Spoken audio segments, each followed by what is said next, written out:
Alright dear students, welcome to the class of chemistry.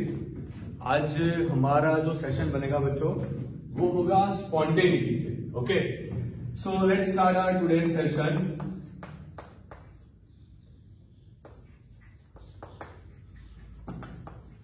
Spontaneity.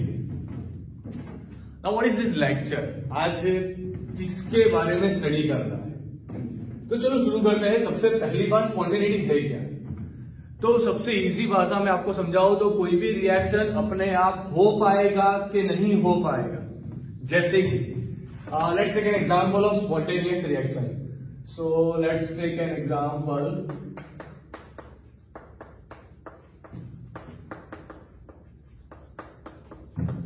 Of spontaneous reaction. थोड़े बहुत spontaneous reaction के बच्चों example देखते हैं। चलो, सबसे पहला वाला एग्जांपल, आयरन को अगर आपने हवा में खुला छोड़ दिया तो वो जाके बनाएगा Fe2O3 इंटू XH2O। ये होता है बच्चों रस्ट का फॉर्मूला। कभी देखे हो?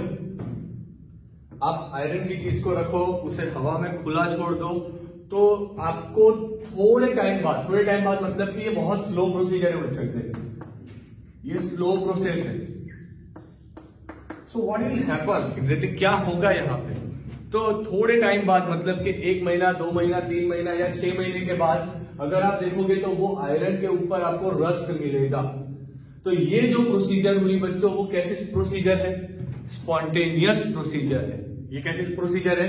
स्पॉन्टेनियस प्रोसीजर है। Now I am going to tell you the most important data, जहां से आपको कुछ अजम्पशन लगाने हैं। इसके लिए जो डेल्टा H का वैल्यू आता है वो होता है नेगेटिव। कितना होता है? नेगेटिव। कितना वैल्यू आएगा इसका? नेगेटिव। दूसरा एक रिएक्शन, सेकेंड रिएक्शन, रस्ट वाला रिएक्शन देखा। सेकेंड रिएक्शन जो बायोलॉजिकल रिएक्शन है, बहुत इंपॉर्टेंट रिएक्शन, एटीपी मतलब कि एडिनोसाइन ट्राइफॉस्फेट, इसका हाइड्रोलिसिस करवाओ तब जाके एडीपी बनता है, मतलब कि एडिनोसाइन डाइफॉस्फेट। ओके, एंड एक फॉस्फेट PO4 3- रिलीज हो जाता है। अब यहां पे एक चीज आपको ध्यान रखनी है बच्चों, एटीपी से मतलब हमारी बॉडी में जो एडिनोसाइन ट्राइफॉस्फेट होते हैं उसमें से एनर्जी रिलीज होता है।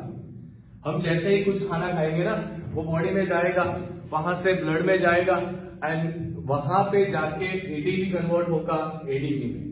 उस टाइम पे एनर्जी फिर से डेल्टा H का वैल्यू नेगेटिव आएगा। ये दोनों रिएक्शन कैसी रिएक्शन है बच्चों? Spontaneous reaction. ये दोनों रिएक्शन कैसी है? Spontaneous reaction. अब देखो क्या हो रहा है, मतलब दो चीज क्लियर हो गई कि भाई डेल्टा H का वैल्यू स्पॉन्टेनियस के लिए माइनस आ रहा है। अब बहुत अच्छे से देखना, मैं दूसरा एग्जांपल एक आपको देने जा रहा हूं। यहां पे आप कभी देखे हो H2O सॉलिड को, मतलब आइस क्यूब को। ओके, अब जब आइस क्यूब को हम थोड़े टाइम तक एनवायरमेंट में खुला छोड़ देंगे तो वो क्या होगा? पानी में कन्वर्ट हो जाएगा ना, पानी में कन्वर्ट हो जाएगा। सही है ना? आप जाके घर पे देखो, आप अपना आइस क्यूब निकालो, आइस क्यूब को रख दो एनवायरमेंट में, थोड़े टाइम बाद देखना तो वो हो जाएगा कन्वर्ट लिक्विड में। तो सॉलिड से लिक्विड कन्वर्ट हुआ, यहां पे डेल्टा H का वैल्यू पॉजिटिव आएगा। कैसे मालूम हुआ? फेज ट्रांसफॉर्म करने के लिए भी आपको कुछ एनर्जी उसको चाहिए ना, वो एनर्जी वो कहां से एब्जॉर्ब करेगा? वो एनर्जी वो एब्जॉर्ब करेगा एनवायरमेंट से। कहां से एब्जॉर्ब करेगा वो एनर्जी? एनवायरमेंट से। तो फिर से बच्चों यहां पे देखो, यहां तो कंट्रोवर्सी क्रिएट हो रही है। ऊपर के दोनों रिएक्शन में डेल्टा H का वैल्यू नेगेटिव आ रहा था, मतलब अच्छे असम्पशन लगा देंगे कि रिएक्शन स्पॉन्टेनियस हो तो डेल्टा H नेगेटिव होना चाहिए, पर नहीं है बच्चों। देखो यहाँ पे, या तो डेल्टा H पॉजिटिव है, फिर भी ये वाला रिएक्शन तो स्पॉन्टेनियस रिएक्शन है। समझ रहे हो आप लोग मेरी बात? दिमाग में जा रहा है अच्छे से?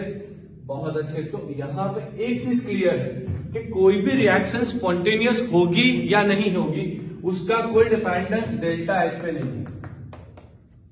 इससे एक बात क्लियर है कि डेल्टा H से आप वो अजम्पशन नहीं लगा पाओगे, एंथैल्पी के चेंज से वो अजम्पशन नहीं लगा पाओगे कि कोई भी रिएक्शन अपने आप होगी या नहीं होगी। तो अब क्वेश्चन आएगा ना, अपने आप होने वाली रिएक्शन को हम कैसे समझे सर? कैसे समझे? तो उसके लिए बच्चों एक नया टर्म मैं अभी इंट्रोड्यूस कर रहा हूं एक नया टर्म जो आपको पढ़ना होगा, वो है गिब्स फ्री एनर्जी।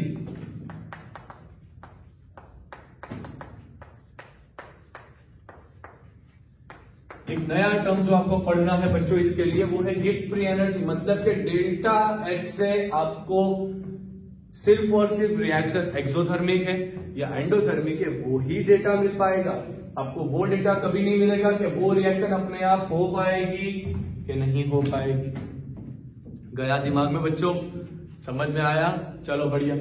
तो ये गिब्स फ्री एनर्जी क्या चीज है? तो गिब्स फ्री एनर्जी का सिंबल सबसे पहले याद रखिए delta G. Gibbs free energy का सिंबल याद रखिए डेल्टा जी। मैं टेक्स्ट बुक से आपको एक स्टेप एक्स्ट्रा बढ़ा रहा हूं, मतलब के बीच में एक छोटा वाला स्टेप दिया है एंट्रोपी, मैं वो स्किप नहीं करवा रहा, इसके साथ ही पढ़ेंगे। पर सबसे पहले ये समझो कि कोई भी रिएक्शन स्पॉन्टेनियस है कि नहीं है, रिएक्शन अपने आप होगी कि नहीं होगी। ये रिएक्शन अपने आप हुई तो उसके लिए डेल्टा जी क्या होना चाहिए, ये रिएक्शन अपने आप हुई उसके लिए डेल्टा जी क्या होना चाहिए, वो सारी चीज पहले समझो, तब जाके एंट्रोपी वाला कंसेप्ट भी बहुत अच्छे से समझ में आएगा।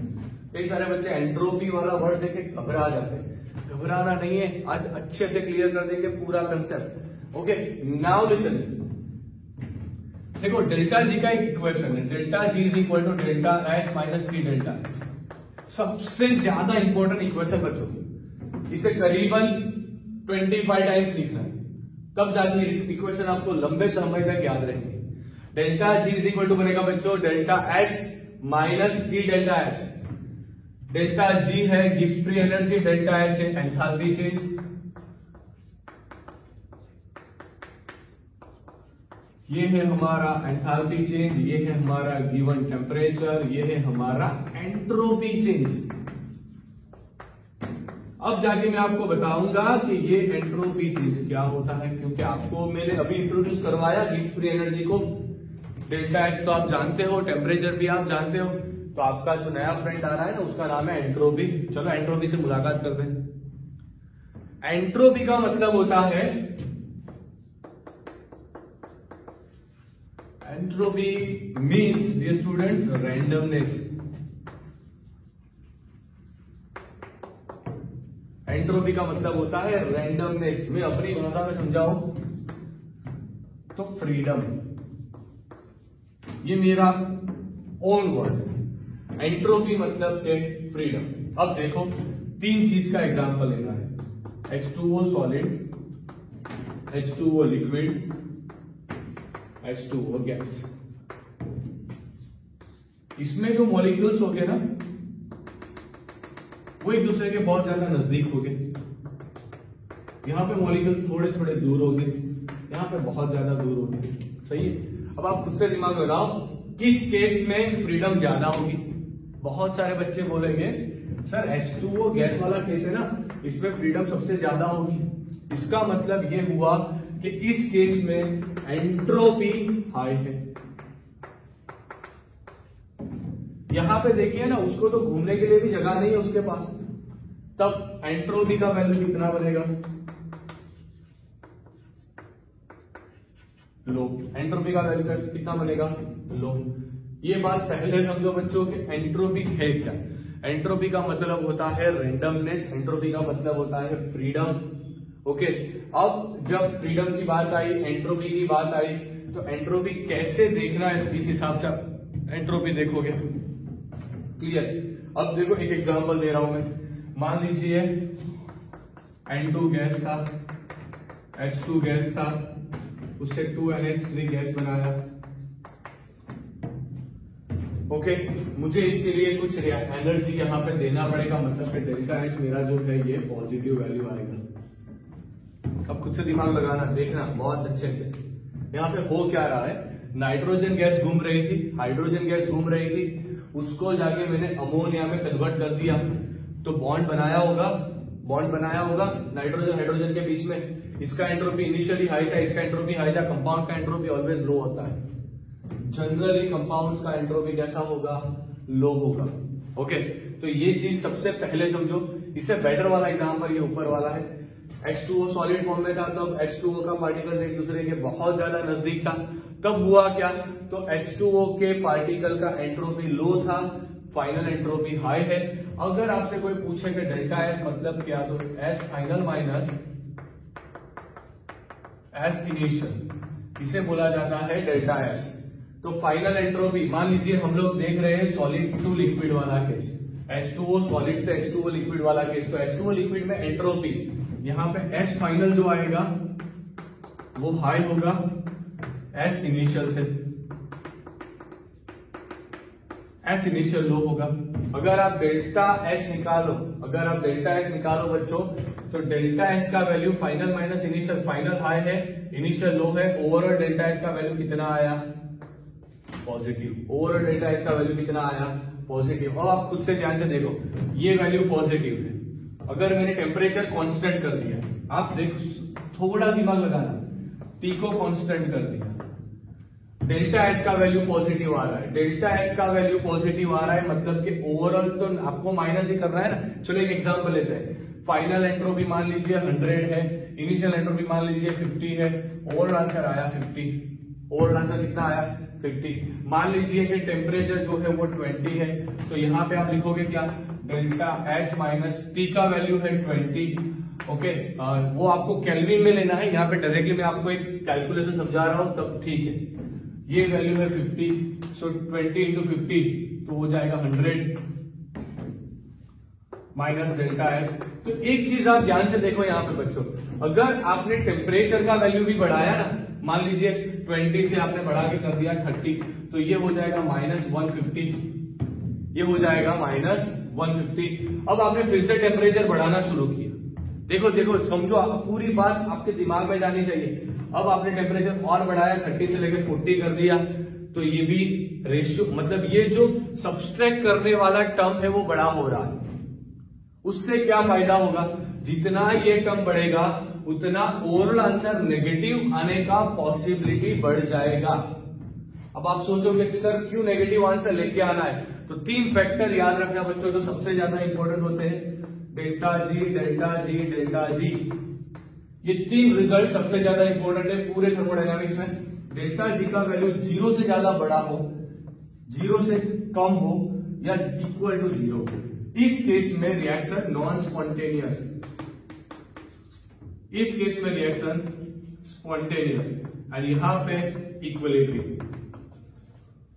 याद रहेगा, डेल्टा जी का वैल्यू नेगेटिव आए तब रिएक्शन स्पॉन्टेनियस, डेल्टा जी का वैल्यू पॉजिटिव आए reaction non spontaneous, delta G is equal to 0 आए रिएक्शन इक्विलिब्रियम में। अब इक्विलिब्रियम क्या होता है वो हम नेक्स्ट चैप्टर में पढ़ने वाले हैं। पहले तो ये चीज आप ध्यान रखो, कॉपी में लिखो, ये भी बहुत ज्यादा इंपॉर्टेंट हो जाएगा। गया दिमाग में, पूरा कंसेप्ट दिमाग में गया। अब मैं आपको रियल एग्जांपल्स देके यहां पे क्लियर करवाऊंगा कि गिब्स फ्री एनर्जी कैसे मैटर करता है, कोई भी रिएक्शन अपने आप होगा कि नहीं होगा। अब यहाँ पे हम यही वाला एग्जांपल ले लेते हैं यहाँ पे। चलो सबसे पहला वाला एग्जांपल, डेल्टा एच नेगेटिव है यहाँ पे, मतलब कि डेल्टा एच का वैल्यू नेगेटिव है। अब आप एंट्रोपी खुद से देखो, पहले ऑक्सीजन फ्री स्टेट में घूम रहा था, यहां जाके बैठ गया, फाइनल एंट्रोपी कम है, इनिशियल एंट्रोपी हाई है, so final minus initial, overall answer negative आएगा। दिमाग में जा रहा है मैं क्या बोल रहा हूं भैया, ध्यान से देखना। इसका एस इनिशियल जो था वो हाई था, क्योंकि ये तो गैसियस स्टेट में घूम रहा था, इसके बाद ये तो सॉलिड स्टेट में बना, मतलब कि यहाँ पे जाके वो चिपक गया ना, फेरस के साथ जाके जुड़ गया। कोई भी चीज फ्री में घूमती है ना तब उसका एंट्रोपी हाई होता है। अब जैसे ही जाके वो बॉन्ड बना देगी ना उसका एंट्रोपी कम होगा, तो यहाँ पे फाइनल एंट्रोपी एस फाइनल वो लो हो गया। अब जैसे देखो डेल्टा एस का वैल्यू कितना निकालोगे आप, S final minus S initial करके, तो डेल्टा एस का वैल्यू आप निकालोगे, यहाँ पे फाइनल लो है, ये हाई है, तो ओवरऑल आंसर नेगेटिव आएगा। ओवरऑल आंसर नेगेटिव आया, डेल्टा एस का वैल्यू नेगेटिव आया, तो delta G is equal to बनेगा delta H minus T delta S. ये नेगेटिव है तो नेगेटिव नेगेटिव पॉजिटिव हो जाएगा, तो delta H plus T delta S बनेगा। ओके, अब जैसे आप जानते हो कि ये ऊपर वाला रिएक्शन होता है वो एक्सोथर्मिक है, तब डेल्टा एच का वैल्यू नेगेटिव निकलेगा, मतलब कि पहला टर्म नेगेटिव आ रहा है, बाकी का जो टर्म है ये जितना छोटा बनेगा उतना अच्छा है। तब जाके हमारा डेल्टा जी नेगेटिव रहेगा, तब जाके रिएक्शन स्पॉन्टेनियस बनेगा। जब बच्चों रियल एग्जांपल सॉल्व करेंगे ना तब बहुत अच्छे से पूरा कंसेप्ट समझ में आने लगेगा। आज इतना ही आपको ध्यान रखना है, स्पॉन्टेनिटी क्या होती है, स्पॉन्टेनिटी में कौन से पॉइंट्स को आप ध्यान रखोगे। अगर आपसे पूछा जाए कि कोई भी रिएक्शन बच्चों दी गई है, मान लीजिए ये वाली रिएक्शन दी गई है, आपसे पूछा जाए कि रिएक्शन का एंट्रोपी चेंज बताओ, तो वही तरीका, entropy change of reaction is given by enthalpy of product minus entropy of reactant. ये चीज तो आगे भी करते थे ना, एंथैल्पी में यही तो करते थे, प्रोडक्ट माइनस रिएक्टेंट, प्रोडक्ट का एंट्रोपी माइनस रिएक्टेंट का एंट्रोपी, वो आपको टोटल एंट्रोपी का वैल्यू देगा। ओके, कई बार आपको डायरेक्टली यहां से एक छोटा रिलेशन है, एग्जैक्टली एंट्रोपी का वैल्यू एब्सोल्यूट में कभी मेजर नहीं किया जाता, वो रिलेटिव टर्म्स में मेजर किया जाता है, पर entropy is equal to Q by T, ये एक जनरल इक्वेशन है। कई बार यहाँ पे एच बाई टी भी लिया जाता है। अगर आप एच बाई टी कैलकुलेट करो तो इस हिसाब से आप ये इक्वेशन भी ला पाओगे, वो हम नेक्स्ट सेशन में डिस्कस करने वाले हैं बच्चों। आज मुझे आपको इंट्रोडक्शन करवाना था सबसे इंपॉर्टेंट वाले टर्म जो है स्पॉन्टेनिटी। अब देखो, जब आप बात करो ना तो फर्स्ट लॉ ऑफ थर्मोडायनामिक्स से आपको ये डेटा नहीं मिल पा रहा था कि कोई रिएक्शन अपने आप होगी या नहीं होगी, क्योंकि फर्स्ट जो हमारा फर्स्ट ऑर्डर था delta U is equal to delta Q plus delta W या फिर U is equal to Q plus W वाला इक्वेशन, उससे आपको सिर्फ और सिर्फ इंटरनल एनर्जी का change, work done and heat, ये तीन ही चीज आपको मिल रही थी, पर स्पॉन्टेनिटी के बारे में कुछ समझ नहीं आ रहा था। अब जब स्पॉन्टेनिटी एग्जैक्टली ये वर्ड क्या है, तो उससे अगर आप बहुत बेसिकली एनसीईआरटी से पढ़ोगे तो वहां पे लिखा गया है कि किसी भी एक्सटर्नल एजेंसी के बिना, मतलब कि हमें कुछ नहीं करना, रिएक्शन अपने आप कैरी फॉरवर्ड हो जाए, उसे हम क्या बोलेंगे बच्चों, उसे हम बोलेंगे स्पॉन्टेनिटी या फिर spontaneous reaction. And spontaneous reaction के लिए अगर आप बुक देखोगे तो बुक में दो ग्राफ दिए गए। सबसे पहले तो एंथैल्पी वाला ग्राफ, पहले ग्राफ में एंथैल्पी एक्सोथर्मिक केस बताया है, दूसरे केस में एंथैल्पी का एंडोथर्मिक केस बताया है। मतलब के ध्यान से देखोगे तो कहां पे बना, यहां पे बना देते हैं, चलो ठीक है। अगर आप एक्सोथर्मिक की बात करोगे तो एक्सोथर्मिक में डेल्टा एच नेगेटिव आएगा, मतलब फाइनल एंथैल्पी, प्रोडक्ट का एंथैल्पी कम होगा,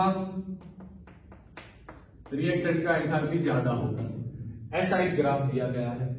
अगर ये इंटरचेंज कर दो तो वो एंडोथर्मिक के लिए बनेगा, एंडोथर्मिक के लिए। एंड दोनों ग्राफ के बाद एक अच्छा सा पॉइंट उन लोगों ने डिस्क्राइब किया कि डेल्टा एच की वैल्यू फाइंड करने से हमें रिएक्शन अपने आप होगी या नहीं होगी उसका डेटा नहीं मिल पाता।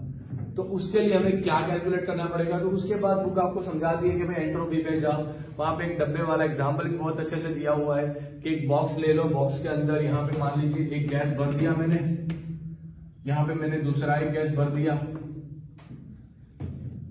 अगर बीच से ये वाला बैरियर निकाल दिया तो दोनों गैस जाके एक दूसरे में क्या हो जाएगा, मिक्सअप हो जाएगा ना।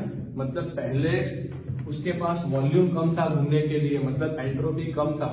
अब वॉल्यूम बढ़ा तो एंट्रोपी भी बढ़ा उसका, मतलब उसे रैंडमनेस बढ़ी, उसकी फ्रीडम बढ़ गई। तो ये एक छोटा एग्जांपल दिया। इसके बाद उन लोगों ने इसकी बात की है। कल एक और सेशन लेंगे बच्चों जहां पे थोड़ा डिटेल में एंट्रोपी को पढ़ाई करेंगे।